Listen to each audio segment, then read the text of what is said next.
నువ్వెవరు? సరాసరి ఇంట్లోకి వచ్చా? నేనెవరో నీకు తెలియదు అనుకుంటాను. తెలుసుకోవాల్సిన అవసరం నాకు లేదు. కానీ చెప్పాల్సిన బాధ్యత నాకుంది. ఇప్పుడు చెబుతాను విను.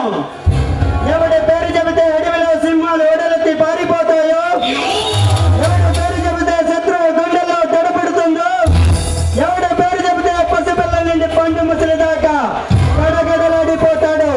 ఒంటి చేత్తో రాష్ట్రాన్ని శాసిస్తున్నా